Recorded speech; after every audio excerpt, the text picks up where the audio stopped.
हिंदुस्तान के संविधान ने इतनी मजबूती दी है कि जो चीजें वक्फ हो चुकी हैं उन्हें न मुसलमान खरीद सकता है न गैर मुस्लिम, न मुसलमान उन पर कब्जा कर सकता है न गैर मुस्लिम और न हुकूमत।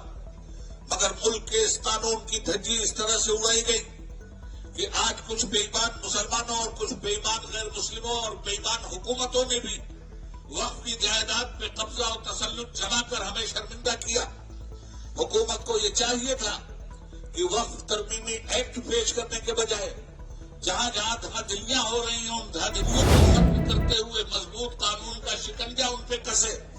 बजाय इसके हुकूमत ने वक्फ की जायदाद ही को हड़प करने का एक नापाक मंसूबा बनाया और वक्फ की जायदाद के सिलसिले में जो तरमीमी बिल लाया गया उस तरमीमी बिल की कुछ दफात मैं आपके सामने रखना चाहता हूं ताकि साफ समझ में बात आ जाए कि ये बिल मुसलमानों के लिए हानिकारक क्यों है। पहली बात, कोई भी ट्रस्ट हो हिंदुस्तान में, मंदिरों के बहुत बड़े बड़े ट्रस्ट हैं, हमारे सिख भाइयों के गुरुद्वारों के बहुत बड़े बड़े ट्रस्ट हैं, बौद्धिस्ट भाइयों के बहुत बड़े ट्रस्ट हैं। किसी भी ट्रस्ट में किसी गैर बिरादरी को मेंबर की हैसियत से एंट्री नहीं है। सिखों के ट्रस्ट में हिंदुओं की एंट्री नहीं, हिंदुओं के ट्रस्ट में मुसलमानों की एंट्री नहीं।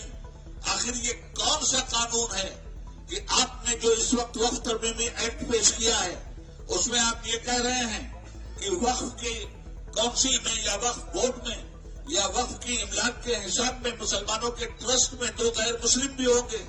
ये तानाशाही, ये अंग्रेजों के दौर की हमें याद दिलाती है। सफेद अंग्रेज चले गए मगर काली औलादे पैदा करके गए। जो तबाही सफेद अंग्रेजों ने मचाई थी वही तबाही आज ये काली औलादें अगर मचाएंगी तो याद रखना चाहिए इन्हें हमारे बाप दादा ने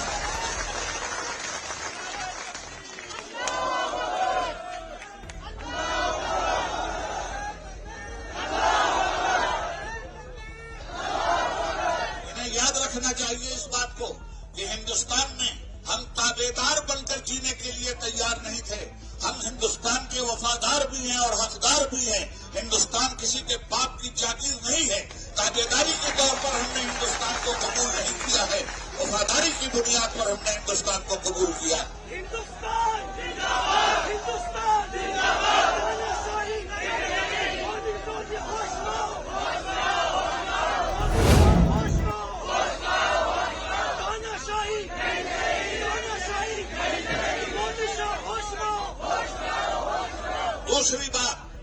दूसरी बात यह है कि पहले अभी तक तो ये बिल पास नहीं हुआ है। खुदा करे ये बिल इनकी पॉलिटिकल बिल में हमेशा के लिए घुस जाए।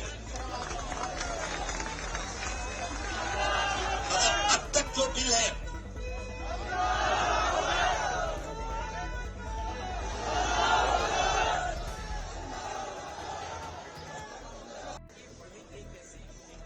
अस्सलाम वालेकुम।